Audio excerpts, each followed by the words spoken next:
Happy Mother's Day to all mothers and to all our viewers. Happy Mother's Day to you, to your mom, or your wife. Hallelujah. Thank you for joining with us today. I'm not preaching today because God has chosen someone to be our preacher. Okay? A very intelligent man of God, very skillful. Well, in fact, he is our drummer for today. Praise the Lord. He play a lot of instruments and he lead also a worship leading. And now we will call our preacher today no other than the energetic man of God. Where is Brother Reggie Caballo? Where is he? Praise the Lord. Praise God. Change outfit lang. Praise the Lord. Kagalang-galang na anak ng Diyos. Okay, my brother, take your time. God bless you. Amen. Maraming salamat po, Pastor Mac. Hallelujah. Palakpakan natin ang Panginoon. Woo! Hallelujah, Lord Jesus. So, di ko ito patatagalin kasi yung mga meron pong special na hindi handa yata para sa mga nanay. Hallelujah. Sige, pumikit muna tayo at manalangin. Lord, salamat po Panginoon sa araw na ito. Today, O God, we celebrate and we honor, O God, the women, the mother, O God, ng mga mother, Panginoon, dito sa CAGM. I pray, Panginoon, O God, that you bless your word.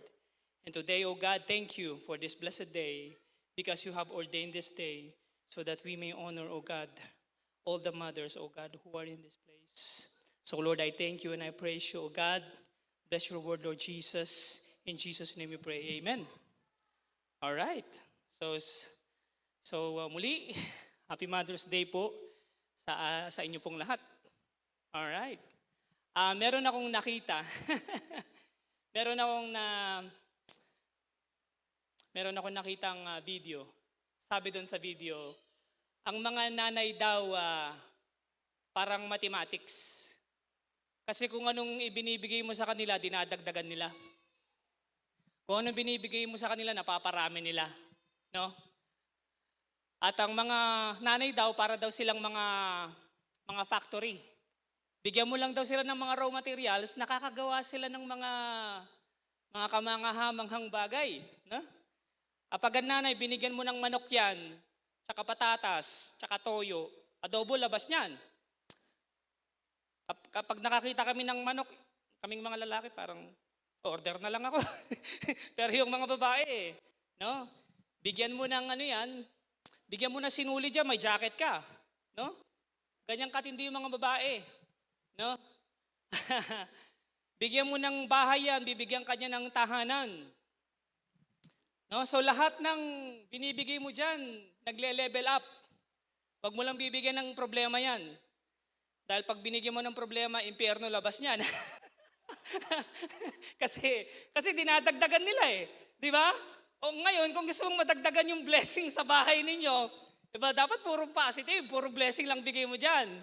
Sabi nga nung narinig kong pastor, kapag ang asawa mo daw ay isang prinsesa, no? Kapag prinsesa daw yung asawa mo, at naging bandang huli, naging mangkukulam mula nung napangasawa ka niya, hindi yung babae yung problema, ikaw lalaki ang may problema. No? Kapag ang babae naman daw masungit, tapos naging prinsesa o reyna yan, no? Magaling yung lalaking asawa. So, nasa sa atin talagang mga lalaki kung paano natin i-develop yung mga asawa natin. No? Happy Mother's Day ulit ha. Okay? Alright. Meron pang isang kwento na share sa akin ni Mrs. No? Napakaganda. Pero rated PG itong sasabihin ko sa inyo, kayong mga nasa YouTube, no? Huwag niyo akong i-copyright or what. But, may nakwento sa akin si Mrs. Yung isang babae daw, galit daw sa kanyang biyanan. Pumunta siya sa albularyo. Sabi niya, galit na galit ako sa biyanan kong babae. Pakialamera siya. Wala na siyang ginawa kundi manghimasok. Nainis ako sa kanya. Gusto ko siyang mawala. Sabi niya sa albularyo, bigyan mo ako ng lason. Sige, no problem, sabi nung albularyo. Para mawala na ang biyanan mo, bigyan kita ng lason. Basta tanggawin mo ganito. Para hindi ka mahalata, bigyan mo ng paunti-unti itong lason na ito. Paunti-unti lang kapag kumakain siya. No? Tapos, maging mabait ka sa kanya. Siyempre, kung masungit ka, mahahalata ka na pag namatay yan, ikaw kagad ang suspect. So, kailangan maging mabait ka sa kanya, pagluto mo, maging magalang ka sa kanya. Baga parang, kunwari lang, mahalin mo. So, ganun yung ginawa ng babae. Unti-unti niya binibigyan ng lason yung pagkain niya, pero minahal niya, no? Sinuyo niya, tapos talagang naging mabait siya. Nagtaka yung mother-in-law. So nung nagtaka yung mother-in-law, naging mabait din yung mother-in-law sa kanya. Sinasama niya sa shopping, binibili niya ng alahas, binibili niya ng damit, tara punta tayo sa mall. Naging super bait nitong mother-in-law. Tumakbo yung babae na umiiyak. Tumakbo siya doon sa Tumakbo siya doon sa albularyo. Sabi niya, albularyo, nagsisisi na ako. Nagbago yung ko. Nagbago yung biyanan ko. Naging mabait siya sa akin. Masuyo sa akin. Tinuturing niya akong anak. Binibili niya pa ako ng mga pinagsha-shopping niya pa ako. Pwede bang bigyan mo ako ng antidote? Ayoko mamatay yung mother-in-law ko. Alam mo na, sabi ng albularyo, na-prank ka, sabi niya ganun. Kasi yung binigay ko sa iyo, hindi lason. Binigay ko sa iyo, hindi nakakamatay. Tinuruan lang kita kung paano bumahalin yung biyanan mo. All you need to do sometimes is a little kindness. Maging mabait ka sa hindi mo nanay, nanay ng asawa mo yan eh. Kailangan, wag mo lasunin. Lasunin mo sa pagmamahal. Dahil kapag gusto mong magbago ang iba, kung gusto mong magbago ang iba, ikaw muna. Minsan kasi nagdidemand tayo, baguhin mo siya, ikaw ayaw mo namang magbago. Walang mangyayari. Teka, may mga nag-i-English ba dito? Tagalog naman tayo, di ba? Okay, Tagalog muna ako, nape-pressure ako. Anyway, sige. Yun lang po ang ating pong maiksing intro. Sana ay, tapos na. Hindi, joke lang. Okay, ang pamagat ng ating pong pag-aaralan sa araw na ito. Teka, bago ang lahat sige, kiss mo muna yung asawa mo. Sabihin mo, Happy Mother's Day. Sige na, kiss mo na, huwag ka na mahiya. No? Kung biyanalikan mo kaya, ihag mo, Happy Mother's Day, Mommy, I love you. Yan, ganyan. Sophie, kiss mo si Mama. Yan, ganyan. Dapat lagi kang malambing dyan. Nung bata ka, walang ginawa yan, kundi kahit na nagmukha na siyang nagka-losyang na siya, sa kakapalit ng diaper mo, magluluto, maglalaba, sumasakit na yung likod. 9 months ka dyan, sakit ng likod niya. Tapos ngayon, utusan ka lang, ayaw mo dahil nagko-computer ka. No? Kailangan, balik mo yung sakripisyong binibigay ng nanay. Okay, nawawala tayo sa topic. The title of our message today is The Wise Woman. Pakisabi sa katabi, Wise Woman. Okay, next slide please. Next slide. Wala pala akong remote. Yun. 2 Samuel chapter 20, beginning verse 14. Ano sabi dyan? Meanwhile, Sheba. Si Sheba po ay isang lalaki ha. Lalaki po yan. Meanwhile, Sheba traveled through all the tribes of Israel and eventually came to the town of Abel-Bet-Maacah. No? All the members of his own clan, the Bichrites, assembled for battle and followed him into the town. So hindi lang po si Sheba ang pumunta sa Abel-Bet-Maacah. Kasama yung kanyang buong clan. Konti ba yung clan o marami? Sinabi all. Palagay mo, konti? Marami. So maraming kasama si Sheba. Pumunta sila sa Abel-Bet-Maacah. Please listen. Bakit siya pumunta doon? Si Sheba po ay isang rebelde. Pakisabi, rebelde. Isa po siyang rebelde. he went against King David. He revolted against King David. He is inviting or motivating the people to join him in his rebellion. Nabalitaan ni King David ang ginagawa ni Sheba. Sabi niya, Joab, puntahan mo si Sheba. Nabalitaan ko, pumunta siya sa Abel-Bet Maaka. Pumunta ka ron. Hanapin mo siya. Kailangan mo siyang dakpin. At itong lugar na ito, please listen, this is a very special place. Abel-Bet Maaka is a very special place. It is a walled city. Napakataas ng wall ng Abel-Bet Maaka. Isang napakaunlad ng Abel-Bet Maaka. Isang napaka-peaceful na lugar ang Abel-Bet Maaka. Pinasok ni Sheba. Kasama ang kanyang clan. Next slide. Okay, listen. Mabilis lang to. Sheba in Hebrew means 7 or oath. Oath. Oath. Huwag mong kalimutan ang oath mo sa Diyos. Huwag mong kalimutan ang promise mo sa Diyos. Because katulad ni Sheba, yung oath niya naging rebellion. At anong mangyayari kapag nag-rebel ka against God? Magkakaroon ng 7. Mamaya makikita mo, ano ba yung 7 na yan? Abel-Bet Maaka in Hebrew means house of oppression or house of squeezing. Mamaya maintindihan natin bakit. And Bikri, the Bikrites. The Bikrites. Bikri in Hebrew means firstborn. Jesus, firstborn, Sheba, oath, 7, Abel-Bet Maaka, house of squeezing.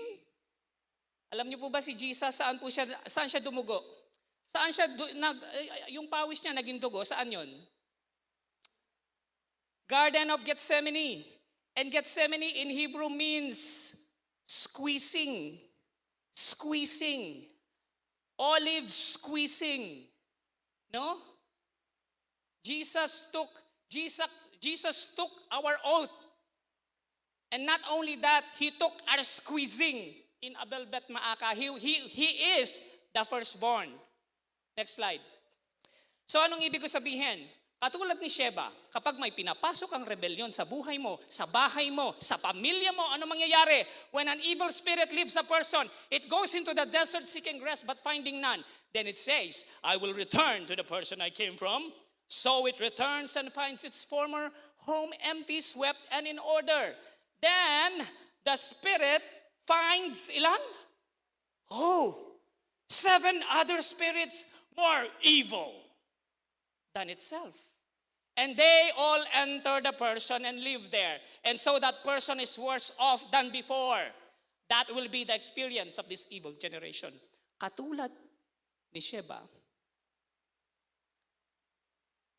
para siyang evil spirit na pumapasok sa isang at magsasama pa ng 7 demonyong mas demonyo pa kaysa sa kanya. Kaya kapag may sinuko ka na sa Diyos, yung pag-iinom mo, yung paninigarilyo mo, yung pagmumura mo, kapag sinuko mo, wag mo nang babalikan, please. Dahil kapag binalikan mo pa yan, magsasama yan ng 7 demonyong mas demonyo pa kaysa sa kanya. Next slide. So ngayon, when Joab's forces arrived, they attack Abel-Bet Maaka.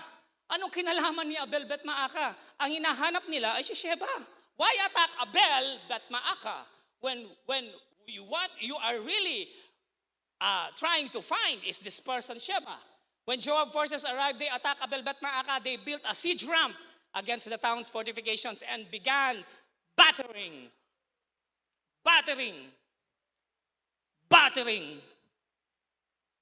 down the wall.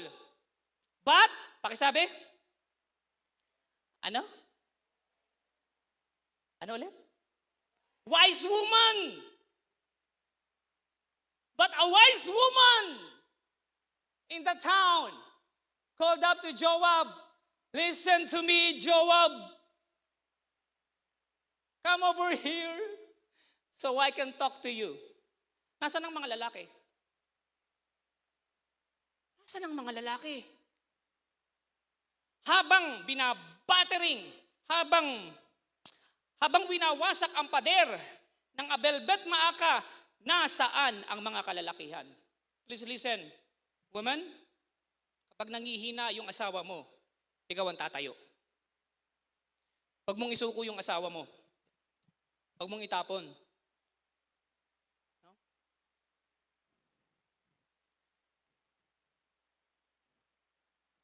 May mga panahon na hindi laging malakas ang lalaki.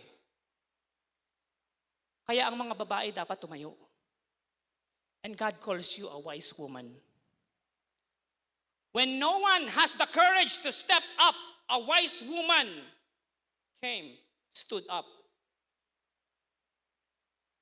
Sabi niya, listen to me, Joab. Come over here so I can talk to you. Next slide. Nga pala, Joab in Hebrew. Importante ito, meron akong gustong sabihin dyan. Joab in Hebrew is God is Father. David means beloved. Ephraim means fruitful. And Jerusalem means foundation of peace. Next slide. Yun po yung mga Hebrew meaning ng mga pangalan po nila. As he approached, the woman asked, "Are you Joab?" "I am," he replied. So she said, "Listen carefully to your servant." Napaka-wise ng babaeng ito. Kahit na inaatake ang kanilang lugar, she was still humble. Listen to me, Joab, your servant is speaking. Minsan kasi kapag may problema, malalakas ang boses ng mga babae.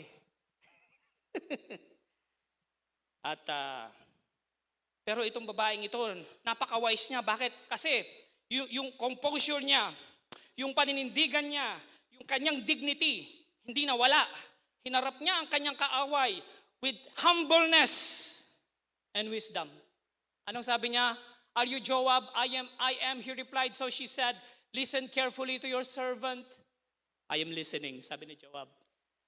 Then she continued, "There used to be a saying, if you want to settle an argument, ask advice at the town of Abel. I am one who is peace-loving and faithful in Israel. But you are destroying an important town in Israel. Why do you want to devour what belongs to the Lord?" Anong sabi ni Joab? And Joab replied, "Believe me, I don't want to devour or destroy your town. That's not my purpose. All I want is a man named Sheba, son of Bichri, from the hill country of Ephraim, who has revolted against King David. If you hand over this one man to me, I will leave the town in peace." Napakaganda ng tagpong ito. Hindi ko nais na wasakin ang Abel Bet Maaka.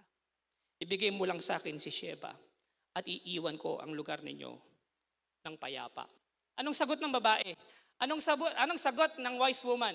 Like I said, kapag nanghihina, discourage ang mga kalalakihan ng inyong mga asawa, woman, kailangan mong manandigan.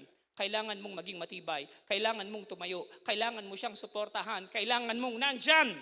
Ipaglaban ang iyong pamilya. Ipaglaban ang iyong mga anak. Ipaglaban ang iyong kalusugan. Ipaglaban ang iyong pananampalataya sa Panginoon. Minsan nakikita mo yung mga anak mo na i-impluwensyahan, na sumusobra na sa mga laro, sa mga computer. Nakakapagbasa pa ba sila ng Bible? Nakakapag-pray pa ba sila? Nasaan ang iyong influence? Dahil kung hindi mo gagawin yun, nanakawin sila ng mundong ito. All right, the woman replied, "We will throw his head over the wall." Galit na galit itong babaeng ito. Ayaw niyang mawasak ang pamilya niya. Ayaw niyang mawasak ang town niya. Ayaw niyang magkaroon ng kaguluhan sa kanilang lugar. Alam mo kung bakit nagkakaroon ng lisensya ang demonyo para guluhin ang buhay mo at nawawala ang kaligayahan at nawawala ang iyong kapayapaan? You know why? Because you have opened your door to Sheba. You have opened your door to rebellion. You have opened your door to that infection. At alam mo kung bakit inaalaw ng Diyos ang panggugulo at pangbubugbog at pagbabattering ram sa buhay mo? to expose the infection. Anong sumisira sa buhay mo? Anong sumisira sa relationship ninyong mag-asawa? Anong sumisira sa mga anak mo? Anong sumisira ng palataya sa Diyos? God will not stop until that problem is exposed. Kaya huwag kang magtaka. Huwag kang malungkot. Huwag kang magtampo sa Diyos. Inaalaw ng Diyos yan para ma-expose ang problema. Dahil kung hindi yan i-expose, hindi yan mawawala, hindi yan matatanggal. Kaya sabi sa Bible, kailangan siyang i-uproot hanggang sa ugat.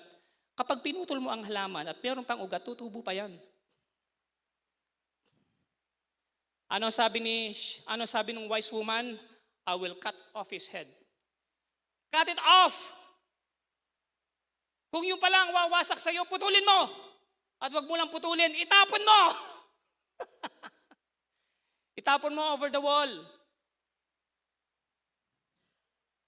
Paglaban mo yung pamilya mo. We will throw his head over the wall to you. Then the woman went to all the people. Tignan mo kung gaano ka-wise ang babaeng ito. She went to all the people with her wise advice and they cut off Sheba's head. Ha? Akala mo madali yun? Kasama niya yung buong clan niya. Kasasabi lang kanina. Mag-isa lang ba si Sheba?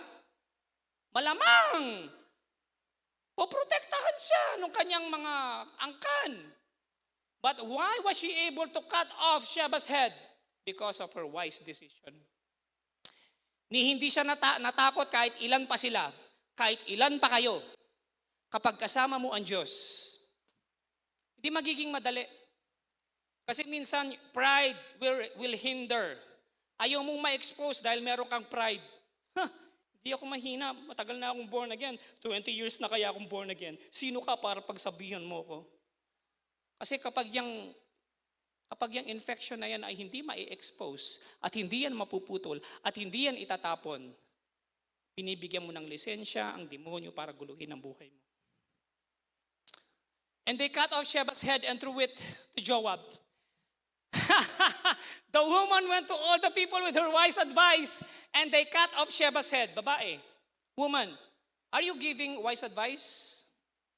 O meron kang mga sinasabi na parang masarap sa tenga dahil na pag-uusapan yung problema ng iba.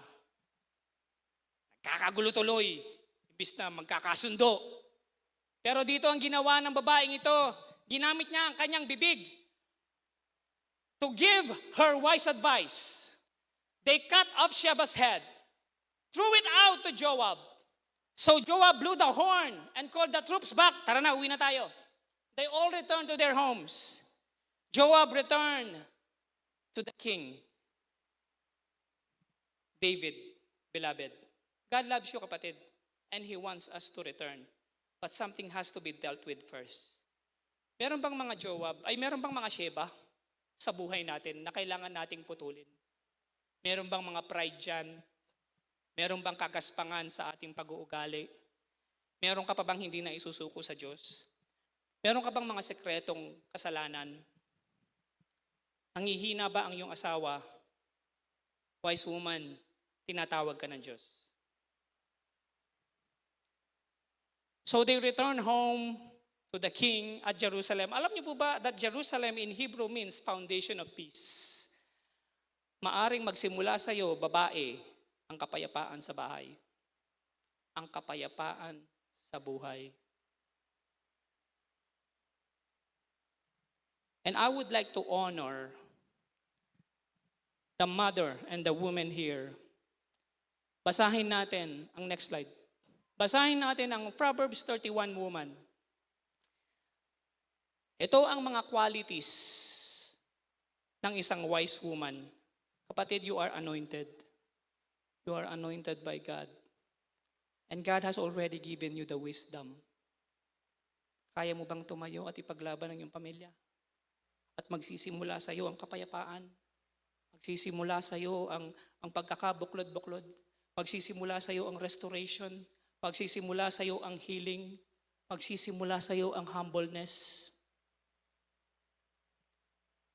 Who is the Proverbs 31 woman? Who can find a virtuous and capable wife? She is more precious than rubies. Her husband can trust her, and she will greatly enrich his life. Tignan mo na. She brings him good, not harm, all the days of her life. Next slide. She finds wool and flax and busily spins it. She's like a merchant ship, bringing her food from afar. She gets up before dawn to prepare breakfast for her household and plan the day's work for her servant girls. Next slide. She goes to inspect a field and buys it. With her earnings, she plants a vineyard. She is energetic and strong, a hard worker. She makes sure her dealings are profitable. Her lamp burns late into the night. Her hands are busy spinning thread, her fingers twisting fiber. She extends a helping hand to the poor and opens her arms to the needy. She has no fear of winter for her household, for everyone has warm clothes. She makes her own bedspreads. She dresses in fine linen and purple gowns. Her husband is well known at the city gates where he sits with the other civic leaders. She makes belted linen garments and sashes to sell to the merchants. Next. She is clothed with strength and dignity, and she laughs without fear of the future. When she speaks, her words are wise, and she gives instruction with kindness. She carefully watches everything in her household and suffers nothing from laziness. Her children stand and bless her. Her husband praises her. There are many virtuous and capable women in the world, but you surpass them all. Charm is deceptive and beauty does not last, but a woman who fears the Lord. That's the secret. The woman who fears the Lord will be greatly praised. Reward her for all she has done. Let her deeds publicly declare her praise. Tumayo tayo lahat. Hallelujah, Lord Jesus. Lord, marami pong salamat, Panginoon. Thank you, O God, for your word. And Lord, today we honor, O God, the mothers, O God, the women, the wise women, O God, in this place. Lord, I pray, O God, anoint them. And Lord, I pray, O God, equip them with a heart of God of wisdom, with that heart of love and compassion, with that fervent desire, O God, to fight for their family, to fight for holiness, to fight for restoration, to fight for forgiveness, to fight, O God, for a peaceful life, O God, to fight for holiness and righteousness. Lord, thank you, and I pray, Lord Jesus, I pray in the mighty name of our Lord Jesus right now. Anoint, O God, right now, O God, open the heaven, O God, and pour out your anointing to every mother, to every woman, O God, in this place. May you provide all their needs, O God. And in their every daily dealings, O God, I pray that you strengthen them. Give them the wisdom. Give them the strength, O God. Lord, may they become, O God, a source of encouragement, a source of strength, O God, a source of blessing for others, O God. That a wise woman, O God, is a person deserving praise because you have anointed them, O God. You have anointed them, Lord Jesus, with your wisdom, O God. So, Lord, I thank you. I bless each and every mother in this place in the mighty name of our Lord Jesus. May the blessing of God, may the anointing of God, may the wisdom of God be upon you in Jesus' name. May the prosperity and abundance of God be upon you. May the health of God in Jesus' name be upon you. Long life in Jesus' name, and peace and joy and health be upon you in Jesus' mighty name. In Jesus' mighty name. Lord, thank you. Lord, we honor, oh God, all the mothers in this place. Thank you, Lord Jesus, for every wise woman that you have given us. They are treasures, precious than rubies, oh God. Lord, we love them. We love our mom. We love our wives. We love our sisters. Lord, thank you sapagkat binigay niyo sila, Panginoon, to become a helper. Katulad, Panginoon, ni Eve, Panginoon, you have provided a helper, O God, suitable for Adam. And helper, O God, in Greek is parakletos. The name of a woman is the same as the Holy Spirit. You have greatly honored the woman, that the name of the woman has the same name as the Holy Spirit. The triune God, the divine Holy Spirit, the helper, has the same name as the woman. So Lord, thank you for our wives, for our moms, for our sisters. We bring you back all glory, honor, and praise in Jesus' name. Amen. Amen. And amen. Palakpakan natin ang Panginoon. Hallelujah. Hallelujah. Woo!